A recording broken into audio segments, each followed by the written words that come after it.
The build I have equipped right now is the comfiest, coziest build I've actually ever seen. And it's not even my build. Welcome guys to another video, another build video. Anyways, I wanted to show you guys this special build that I just discovered today, made by my good friend, Captain Banshee. Some of you may know her. She actually worked on the Monster Hunter movie, so on the good parts of it, by the way, the good parts, not the script writing part, but the visuals. She actually worked on it, and she showed me this build, and I was so impressed by it. I just had to make a video about it. It's not the greatest build. It's not the worst. It's certainly not the worst build. But the one thing it does do well is it's comfy as hell, and it's perfectly optimized for that comfiness, which is what I think makes a good build.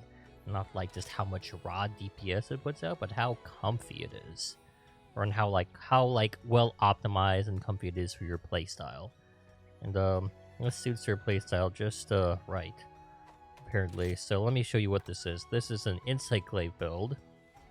And these is the Nargahuga Insight Glaive, obviously, because you know, comfy. It has a decent amount of white sharpness on it, and 40% base affinity. As you can see, we have 60% base with the 4 weakness or 4 crit eye, and then 50% more from a weakness exploit, so we'll be doing 110 on weak points. But this is the build right here. The most interesting thing I found about this build was its use of Razor Sharp, which is a skill that I've mostly overlooked. But because this build is using a combination of Power Prolonger and Razor Sharp, it actually works perfectly. And I'll tell you why. The Almudron chest piece gives 2 Razor Sharp and 1 Power Prolonger. So, if you are looking for those 2 exact skills for your build, this is the perfect chest piece. And a nice bonus about Razor Sharp is you don't have to worry about crits at all. Most builds with high affinity, you probably want to do Master's Touch, and most people would do Master's Touch for this build. But Razor Sharp is not that much worse than Master's Touch. It's a good until you can craft those decorations, and they're a lot harder to craft. Honestly, it is not a bad idea to go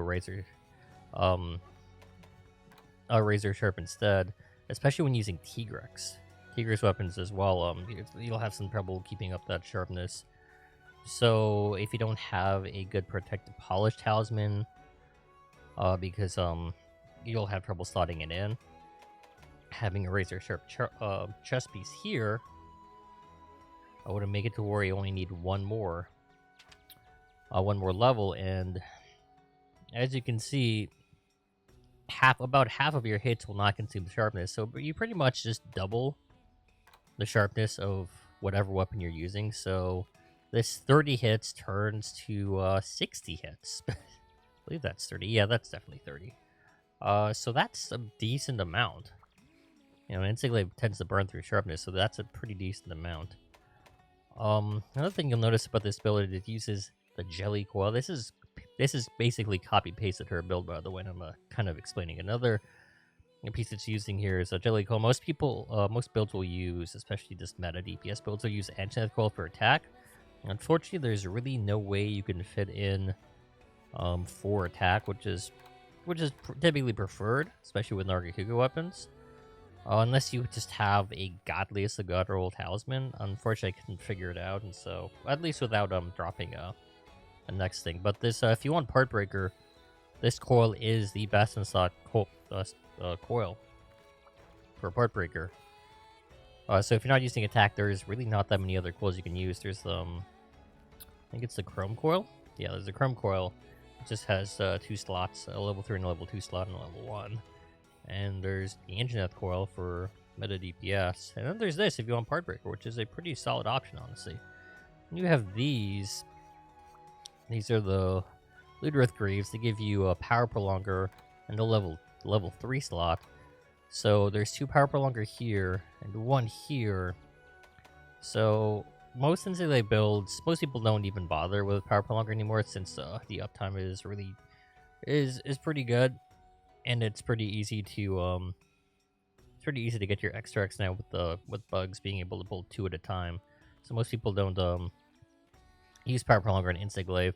Not to mention it's kind of nerfed. It only adds about 35 extra seconds with 3 levels, but it's still something, you know. The less time you spend trying to get your extracts, the more DPS you can do. So it's technically adds to DPS, but just in a non-traditional kind of way, to where you don't have to worry about extracts for 35 more seconds, to where you can be doing more DPS. So there you go. The talisman doesn't really matter, just as long as you have 2 level 2 slots. That's it, and that's how you get all these skills. This is her build. It's really comfy. It's perfectly optimized for what she was trying to achieve with this build, which is why I liked it so much. It's not about just getting the most DPS. It's, for me, a good build is something that is perfectly optimized and just ultra efficient for what you are trying to achieve. And this build achieves that. Now let's get into some variations of this build. Because the Insect Glaive and Switch Axe can basically use the same skills, if you wanted to, you can literally just swap out the weapon for a Switch Axe, and you won't have Rapid Morph. So depending on your playstyle, you may want to like just use a Rapid Morph talisman or something. Those are pretty easy to get. You want to swap out the helmet if you want. But if you wanted, you could literally just swap out the weapon, and you would have a perfectly fine Switch Axe build.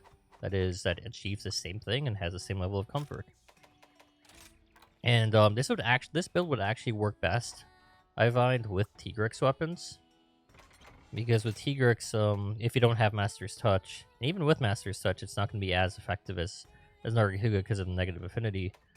But it should be just about on par, because you can get about 80% affinity on the Tigrex weapons, but you do have 1 less slot. So this was my this is the version I made with Tigrex. Unfortunately, I had to drop pretty much all of the comfy to add the 7 crit eye, because crit eye is important. But you'll be able to maintain your white sharpness really well with the Razor Sharp without using Master Touch. So it's just like a different way you can do this without using Master Touch, just in case you want to be different. But another thing to note about Switch Axes and Insect Glaives with Tigrex and Nargacuga is the sharpness differences. So the Insect Glaive for Tigrex actually has a little less sharpness than the Nargacuga one, so you probably wouldn't want to use the Tigrex one versus the Narga one. I did do some test runs, and I had just enough white sharpness whenever the monster had to move. So with this, you might end up running out of white before the monster moves, but I'm not 100% sure. It really depends. So in the case where the Tigrex weapon or the Nargacuga weapon has less sharpness, I would just like swap the weapons. Like for Insect Glaive, use the Nargacuga, and for Switch Axe, use the Tigrex, because if you look at the Tigrex, or you look at the Nargacuga versus Tigrex, you'll see that Tigrex has more sharpness for some reason than Nargacuga. So it's really weird how that works. But oh yeah, I didn't even show this build. I couldn't fit most of the comfy, but I got the basic idea of using Razor Sharp on this. This isn't really that like it's not really that optimized, but I just wanted to show you that Razor Sharp can be an effective replacement for Master's Touch or Protective Polish with this chest piece. You only have the 1 power prolonger though, but it's still something. So you're still getting some effect from it. But it's just if you want to build like a different kind of build that is essentially the same, but just is different. You know, there's nothing wrong with being different. You know, sometimes you just want to be different for the sake of being hipster, and that's okay. I won't shame you. You shouldn't be shamed by anyone. And I made a semi-custom version of this build with Insect Glaive that just essentially removes all of the comfy. So I wanted to see exactly what I could do, and I was like, I just it's essentially turned into a meta DPS build, but just with razor sharp. So no power prolonger, no part breaker. I'm more than likely just gonna be using the original version of the build because it's just so damn comfy. This version of the build is way more meta than comfy for sure. The talisman itself, that's where I put my razor sharp. It turns out I had a talisman with 2 razor sharp on it in the 2 slots, so just as good as my protective polish one technically. So depending on your preference, some people prefer razor sharp, some prefer protective polish, some prefer master's touch. Game is balanced out pretty well to where any one of those is effective depending on the weapon you're using. So yeah, I hope you guys found these builds interesting. Credit again to Captain Banshee for making this build that I'm currently using. It's really comfy, it's really easy to make, it has a lot of useful skills. I honestly really recommend it, especially for just being well optimized and unique and just being counter meta, you know? It's still a really good build, still gonna do a lot of damage, you know? But it's different, you know, and that's what I appreciate in builds, is builds that think outside the box and that are different. So either way, I will see you guys tomorrow for another video. Like, follow, subscribe. Wait, you can't follow. Follow my Twitch. Follow my Twitch. I do builds there, test out stuff, hunt with viewers, all that jazz. So until next time, good night and goodbye.